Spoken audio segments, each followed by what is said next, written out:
Capítulo 62, que trata de la aventura de la cabeza encantada, con otras niñerías que no pueden dejar de contarse. Don Antonio Moreno se llamaba el huésped de Don Quijote, caballero rico y discreto y amigo de holgarse a lo honesto y afable, el cual, viendo en su casa a Don Quijote, andaba buscando modos cómo, sin su perjuicio, sacase a plaza sus locuras, porque no son burlas las que duelen, ni hay pasatiempos que valgan si son con daño de tercero. Lo primero que hizo fue hacer desarmar a Don Quijote y sacarle a vistas con aquel su estrecho y acamuzado vestido, como ya otras veces le hemos descrito y pintado, a un balcón que salía a una calle de las más principales de la ciudad, a vista de las gentes y de los muchachos que como a mona le miraban. Corrieron de nuevo delante de él los de las libreas, como si para él solo, no para alegrar aquel festivo día, se las hubieran puesto. Y Sancho estaba contentísimo, por parecerle que se había hallado, sin saber cómo ni cómo no, otras bodas de Camacho, otra casa como la de don Diego de Miranda y otro castillo como el del duque. Comieron aquel día con don Antonio algunos de sus amigos, honrando todos y tratando a Don Quijote como a caballero andante, de lo cual, hueco y pomposo, no cabía en sí de contento. Los donaires de Sancho fueron tantos que de su boca andaban como colgados todos los criados de casa y todos cuantos le oían. Estando a la mesa, dijo don Antonio a Sancho: «Acá tenemos noticia, buen Sancho, que sois tan amigo de manjar blanco y de albondiguillas que si os sobran, las guardáis en el seno para el otro día». «No, señor, no es así», respondió Sancho, «porque tengo más de limpio que de goloso, y mi señor Don Quijote que está delante sabe bien que con un puño de bellotas o de nueces nos solemos pasar entrambos 8 días. Verdad es que si tal vez me sucede que me den la vaquilla, corro con la soguilla. Quiero decir que como lo que me dan y uso de los tiempos como los hallo. Y quien quiera que hubiere dicho que yo soy comedor aventajado y no limpio, téngase por dicho que no acierta. Y de otra manera dijera esto, si no mirara a las barbas honradas que están en la mesa». «Por cierto», dijo Don Quijote, «que la parsimonia y limpieza con que Sancho come se puede escribir y grabar en láminas de bronce para que quede en memoria eterna en los siglos venideros. Verdad es que cuando él tiene hambre parece algo tragón, porque come apriesa y masca a 2 carrillos. Pero la limpieza siempre la tiene en su punto, y en el tiempo que fue gobernador aprendió a comer a lo melindroso, tanto que comía con tenedor las uvas y aun los granos de la granada». «¿Cómo?», dijo don Antonio. «¿Gobernador ha sido Sancho?».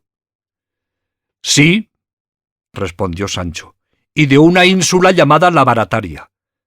10 días la goberné a pedir de boca. En ellos perdí el sosiego y aprendí a despreciar todos los gobiernos del mundo. Salí huyendo de ella. Caí en una cueva donde me tuve por muerto, de la cual salí vivo por milagro».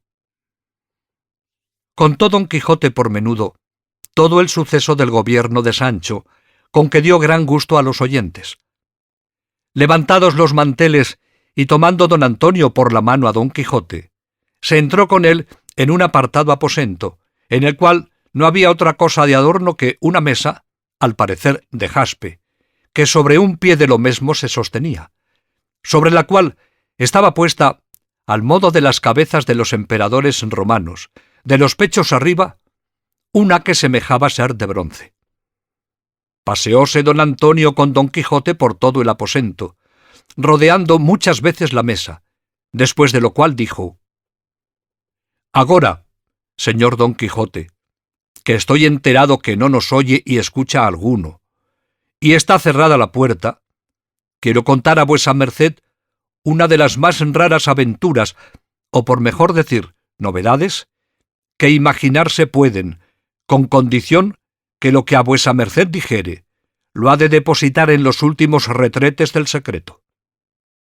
—Así lo juro —respondió don Quijote—, y aun le echaré una losa encima para más seguridad, porque quiero que sepa vuesa merced, señor don Antonio, que ya sabía su nombre, que está hablando con quien, aunque tiene oídos para oír, no tiene lengua para hablar. Así que con seguridad puede vuesa merced trasladar lo que tiene en su pecho en el mío, y hacer cuenta que lo ha arrojado en los abismos del silencio.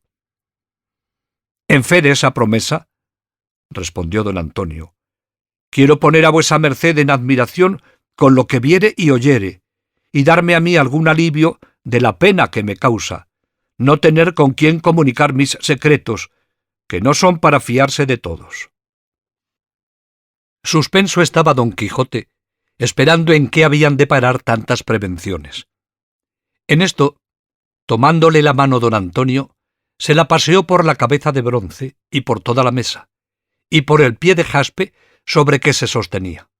Y luego dijo: «Esta cabeza, señor don Quijote, ha sido hecha y fabricada por uno de los mayores encantadores y hechiceros que ha tenido el mundo, que creo era polaco de nación y discípulo del famoso Escotillo, de quien tantas maravillas se cuentan, el cual estuvo aquí en mi casa y por precio de 1000 escudos que le di, labró esta cabeza, que tiene propiedad y virtud de responder a cuantas cosas al oído le preguntaren. Guardó rumbos, pintó caracteres, observó astros, miró puntos y finalmente la sacó con la perfección que veremos mañana, porque los viernes está muda, y hoy, que lo es, nos ha de hacer esperar hasta mañana. En este tiempo podrá vuesa merced prevenirse de lo que querrá preguntar, que por experiencia sé que dice verdad en cuanto responde». Admirado quedó don Quijote de la virtud y propiedad de la cabeza, y estuvo por no creer a don Antonio. Pero por ver cuán poco tiempo había para hacer la experiencia, no quiso decirle otra cosa, sino que le agradecía el haberle descubierto tan gran secreto. Salieron del aposento. Cerró la puerta don Antonio con llave, y fuéronse a la sala donde los demás caballeros estaban. En este tiempo les había contado Sancho muchas de las aventuras y sucesos que a su amo habían acontecido. Aquella tarde sacaron a pasear a don Quijote, no armado, sino de rúa, vestido un balandrán de paño leonado que pudiera hacer sudar en aquel tiempo al mismo hielo. Ordenaron con sus criados que entretuviesen a Sancho, de modo que no le dejasen salir de casa. Iba don Quijote no sobre Rocinante, sino sobre un gran macho de paso llano y muy bien aderezado. Pusiéronle el balandrán, y en las espaldas, sin que lo viese, le cosieron un pergamino donde le escribieron con letras grandes: «Este es don Quijote de la Mancha». En comenzando el paseo, llevaba el rétulo los ojos de cuantos venían a verle, y como leían «Este es don Quijote de la Mancha», admirábase don Quijote de ver que cuantos le miraban le nombraban y conocían, y volviéndose a don Antonio, que iba a su lado, le dijo: «Grande es la prerrogativa que encierra en sí la andante caballería, pues hace conocido y famoso al que la profesa por todos los términos de la tierra. Si no, mire vuesa merced, señor don Antonio, que hasta los muchachos de esta ciudad, sin nunca haberme visto, me conocen». «Así es, señor don Quijote», respondió don Antonio, «que así como el fuego no puede estar escondido y encerrado, la virtud no puede dejar de ser conocida, y la que se alcanza por la profesión de las armas resplandece y campea sobre todas las otras». Acaeció, pues, que yendo don Quijote con el aplauso que se ha dicho, un castellano que leyó el rétulo de las espaldas alzó la voz diciendo: «¡Válgate el diablo por don Quijote de la Mancha! ¿Cómo que hasta aquí has llegado sin haberte muerto los infinitos palos que tienes a cuestas? Tú eres loco, y si lo fueras a solas y dentro de las puertas de tu locura, fuera menos mal. Pero tienes propiedad de volver locos y mentecatos a cuantos te tratan y comunican. Si no, mírenlo por estos señores que te acompañan. Vuélvete, mentecato, a tu casa y mira por tu hacienda, por tu mujer y tus hijos. Y déjate de estas vaciedades que te carcomen el seso y te desnatan el entendimiento. Hermano, dijo don Antonio, seguid vuestro camino y no deis consejos a quien no os los pide. El señor Don Quijote de la Mancha es muy cuerdo y nosotros que le acompañamos no somos necios. La virtud se ha de honrar donde quiera que se hallare, y andad en hora mala y no os metáis donde no os llaman. Pardiez, vuesa merced tiene razón, respondió el castellano. Que aconsejar a este buen hombre es dar de coces contra el aguijón. Pero con todo eso, me da muy gran lástima que el buen ingenio que dicen que tiene en todas las cosas este mentecato se le desagüe por la canal de su andante caballería. Y la enhoramala que vuesa merced dijo sea para mí y para todos mis descendientes si de hoy más, aunque viviese más años que Matusalén, diere consejo a nadie aunque me lo pida. Apartóse el consejero, siguió adelante el paseo, pero fue tanta la risa que los muchachos y toda la gente tenía leyendo el rétulo, que se le hubo de quitar don Antonio, como que le quitaba otra cosa. Llegó la noche. Volviéronse a casa. Hubo sarao de damas, porque la mujer de don Antonio, que era una señora principal y alegre, hermosa y discreta, convidó a otras sus amigas a que viniesen a honrar a su huésped y a gustar de sus nunca vistas locuras. Vinieron algunas, cenóse espléndidamente y comenzóse el sarao casi a las 10 de la noche. Entre las damas había dos de gusto pícaro y burlonas, y con ser muy honestas, eran algo descompuestas por dar lugar que las burlas alegrasen sin enfado. Estas dieron tanta priesa en sacar a danzar a Don Quijote que le molieron no sólo el cuerpo, pero el ánima. Era cosa de ver la figura de Don Quijote largo, tendido, flaco, amarillo, estrecho en el vestido, desairado y sobre todo no nada ligero. Requebrábanle como a hurto las damiselas, y él también, como a hurto, las desdeñaba. Pero viéndose apretar de requiebros, alzó la voz y dijo: «Fugite partes adverse, dejadme en mi sosiego, pensamientos mal avenidos. Allá os avenid, señoras, con vuestros deseos, que la que es reina de los míos, la sin par Dulcinea del Toboso, no consiente que ningunos otros que los suyos me avasallen y rindan». Y diciendo esto, se sentó en mitad de la sala, en el suelo, molido y quebrantado de tan bailador ejercicio. Hizo don Antonio que le llevasen en peso a su lecho, y el primero que asió de él fue Sancho, diciéndole: «No, ora en tal, señor nuestro amo, lo habéis bailado. ¿Pensáis que todos los valientes son danzadores y todos los andantes caballeros bailarines? Digo que si lo pensáis, que estáis engañado. Hombre hay que se atreverá a matar a un gigante antes que hacer una cabriola. Si hubiéredes de zapatear, yo supliera vuestra falta, que zapateo como un girifalte. Pero en lo del danzar no doy puntada». Con estas y otras razones dio que reír Sancho a los del sarao, y dio con su amo en la cama, arropándole para que sudase la frialdad de su baile.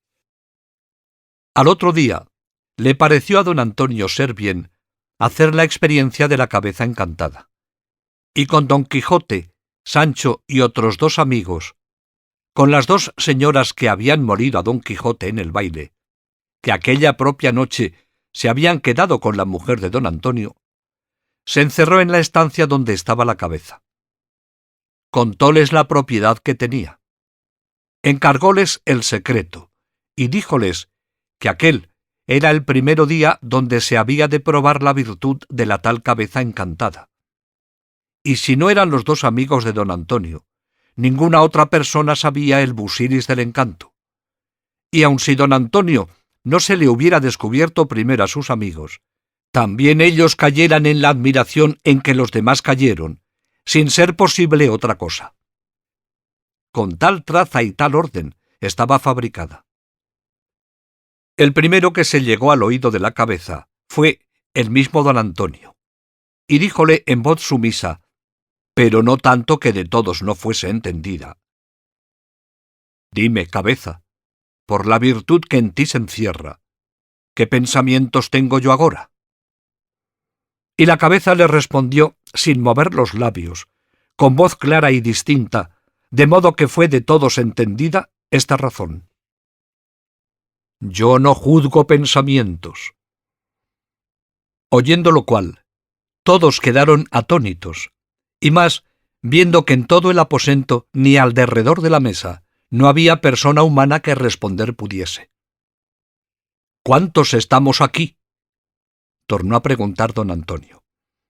Y fuele respondido por el propio tenor: «Paso, estáis tú y tu mujer, con 2 amigos tuyos y 2 amigas de ella, y un caballero famoso llamado Don Quijote de la Mancha, y un su escudero, que Sancho Panza tiene por nombre».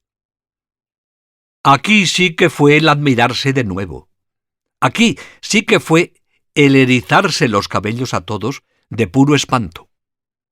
Y apartándose don Antonio de la cabeza, dijo: «Esto me basta para darme a entender que no fui engañado del que te me vendió.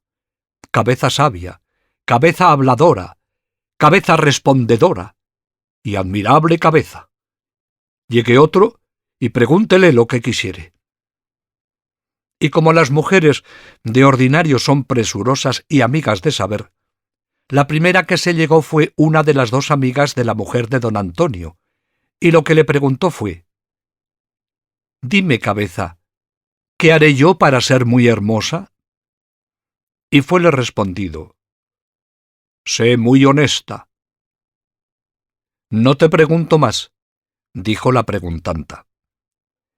Llegó luego la compañera y dijo: «Querría saber, cabeza, si mi marido me quiere bien o no».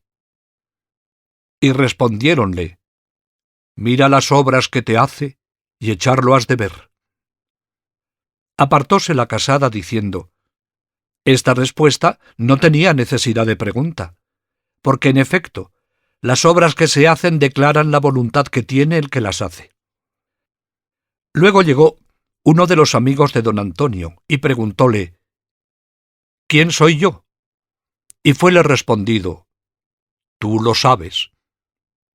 «No te pregunto eso», respondió el caballero, «sino que me digas si me conoces tú». «Sí conozco», le respondieron, «que eres don Pedro Noriz». «No quiero saber más, pues esto basta para entender, oh cabeza, que lo sabes todo». Y apartándose, llegó el otro amigo y preguntóle: «Dime, cabeza, ¿qué deseos tiene mi hijo el mayorazgo?». «Ya yo he dicho», le respondieron, «que yo no juzgo de deseos, pero con todo eso te sé decir que los que tu hijo tiene son de enterrarte». «Eso es», dijo el caballero, «lo que veo por los ojos, con el dedo lo señalo». Y no preguntó más. Llegóse la mujer de don Antonio y dijo: «Yo no sé, cabeza, qué preguntarte. Solo querría saber de ti si gozaré muchos años de buen marido». Y respondiéronle: «Sí gozarás, porque tu salud y su templanza en el vivir prometen muchos años de vida, la cual muchos suelen acortar por su destemplanza». Llegóse luego don Quijote y dijo: «Dime tú, el que respondes, ¿fue verdad o fue sueño lo que yo cuento que me pasó en la cueva de Montesinos? ¿Serán ciertos los azotes de Sancho, mi escudero? ¿Tendrá efeto el desencanto de Dulcinea?».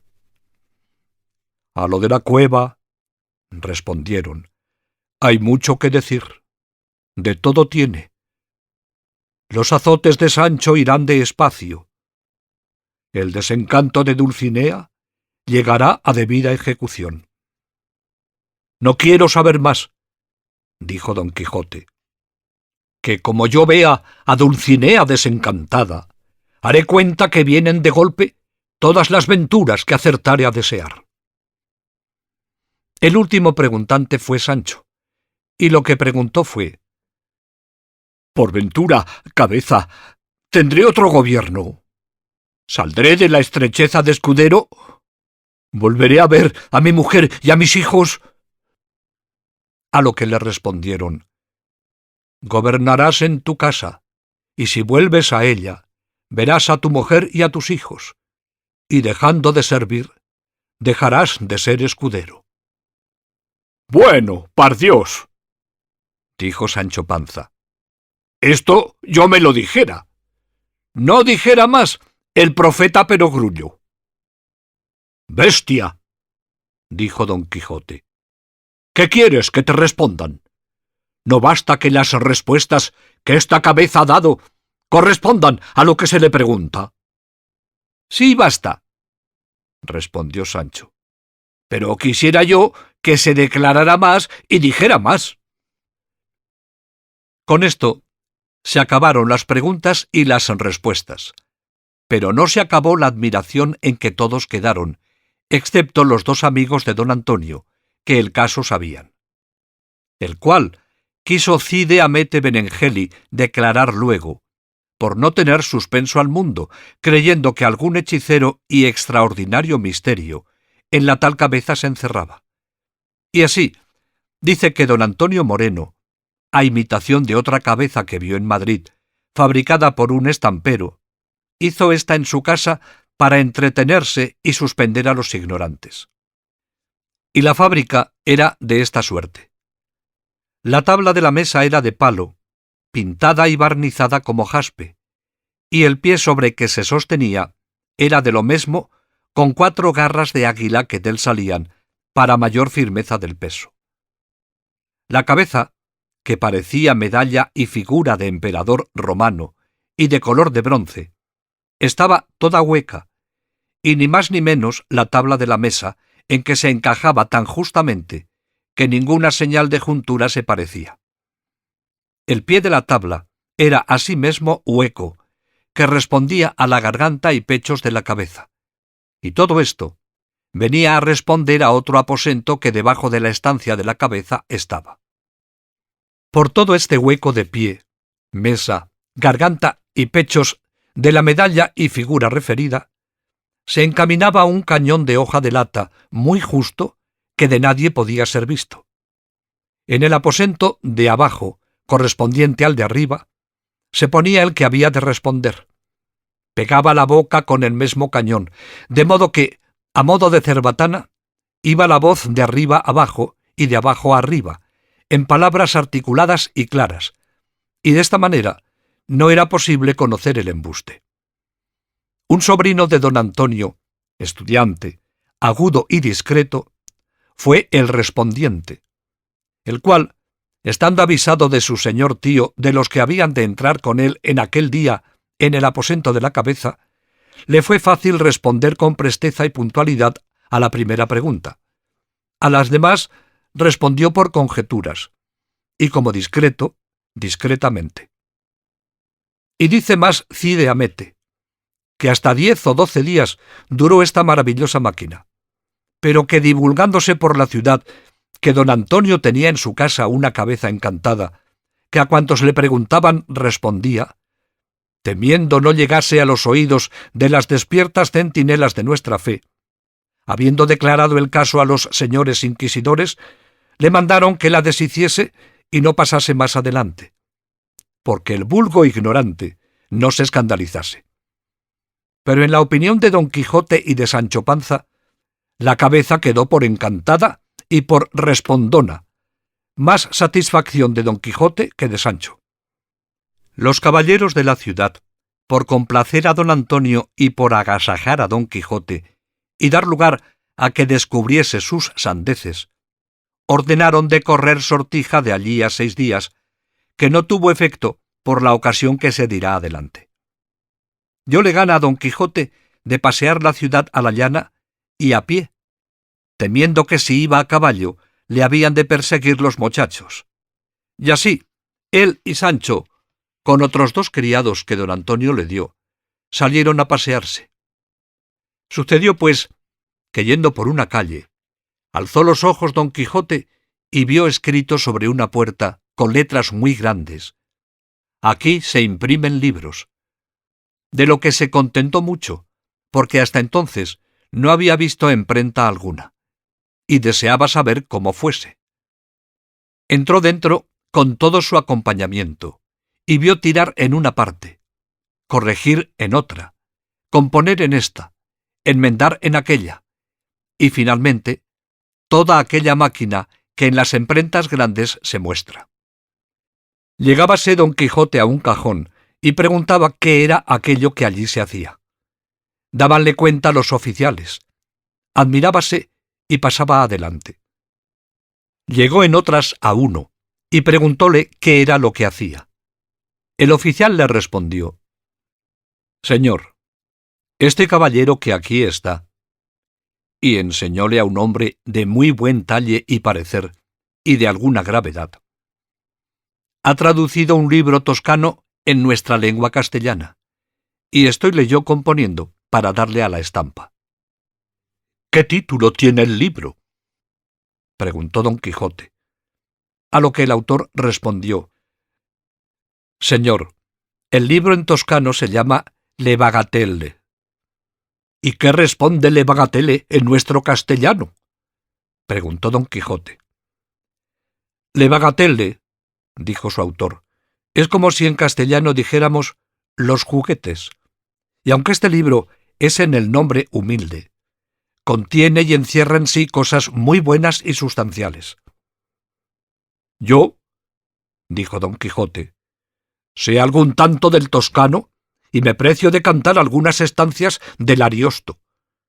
Pero dígame vuesa merced, señor mío, y no digo esto porque quiero examinar el ingenio de vuesa merced, sino por curiosidad no más, ¿ha hallado en su escritura alguna vez nombrar piñata?». «Sí, muchas veces», respondió el autor. «¿Y cómo la traduce vuesa merced en castellano?», preguntó don Quijote. «¿Cómo la había de traducir?», replicó el autor, «sino diciendo olla». «Cuerpo de tal», dijo don Quijote, «y que adelante está vuesa merced en el toscano idioma. Yo apostaré una buena apuesta que a donde diga en el toscano piache, dice vuesa merced en el castellano place, y a donde diga piu, dice más, y el su declara con arriba, y el yu con abajo». «Sí declaro, por cierto», dijo el autor, «porque esas son sus propias correspondencias». «Osaré yo jurar», dijo don Quijote, «que no es vuesa merced conocido en el mundo, enemigo siempre de premiar los floridos ingenios ni los loables trabajos. ¿Qué de habilidades hay perdidas por ahí? ¿Qué de ingenios arrinconados? ¿Qué de virtudes menospreciadas? Pero con todo esto, me parece que el traducir de una lengua en otra, como no sea de las reinas de las lenguas, griega y latina, es como quien mira los tapices flamencos por el revés, que aunque se ven las figuras, son llenas de hilos que las escurecen, y no se ven con la lisura y tez de la haz. Y el traducir de lenguas fáciles ni arguye ingenio ni elocución, como no le arguye el que traslada ni el que copia un papel de otro papel. Y no por esto quiero inferir que no sea loable este ejercicio del traducir, porque en otras cosas peores se podría ocupar el hombre y que menos provecho le trujesen. Fuera de esta cuenta van los 2 famosos traductores, el uno, el doctor Cristóbal de Figueroa en su Pastor Fido, y el otro, don Juan de Jáuregui en su Aminta, donde felizmente pone en duda cuál es la traducción o cuál el original. Pero dígame vuesa merced, ¿este libro imprímese por su cuenta o tiene ya vendido el privilegio a algún librero?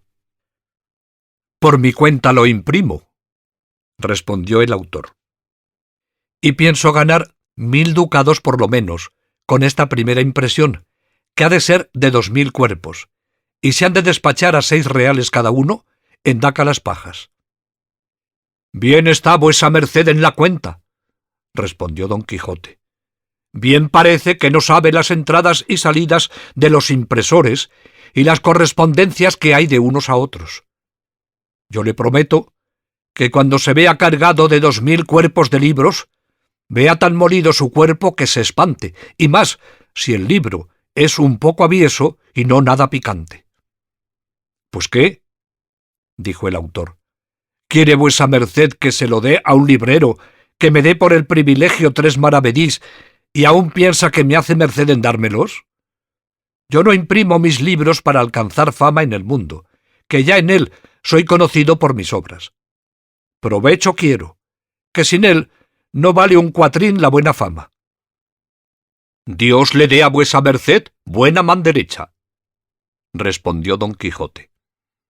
Y pasó adelante a otro cajón, donde vio que estaban corrigiendo un pliego de un libro que se intitulaba Luz del alma, y en viéndole dijo: «Estos tales libros, aunque hay muchos de este género, son los que se deben imprimir, porque son muchos los pecadores que se usan, y son menester infinitas luces para tantos deslumbrados». Pasó adelante y vio que asimismo estaban corrigiendo otro libro, y preguntando su título, le respondieron que se llamaba La segunda parte del ingenioso hidalgo Don Quijote de la Mancha, compuesta por un tal Vecino de Tordesillas. «Ya yo tengo noticia de este libro», dijo Don Quijote, «y en verdad y en mi conciencia, que pensé que ya estaba quemado y hecho polvos por impertinente. Pero su San Martín se le llegará, como a cada puerco, que las historias fingidas tanto tienen de buenas y de deleitables, cuanto se llegan a la verdad o a la semejanza de ella, y las verdaderas tanto son mejores cuanto son más verdaderas». Y diciendo esto, con muestras de algún despecho, se salió de la emprenta. Y aquel mismo día ordenó don Antonio de llevarle a ver las galeras que en la playa estaban, de que Sancho se regocijó mucho, a causa que en su vida las había visto. Avisó don Antonio al cuatralbo de las galeras como aquella tarde había de llevar a verlas a su huésped, el famoso Don Quijote de la Mancha, de quien ya el cuatralbo y todos los vecinos de la ciudad tenían noticia, y lo que le sucedió en ellas se dirá en el siguiente capítulo.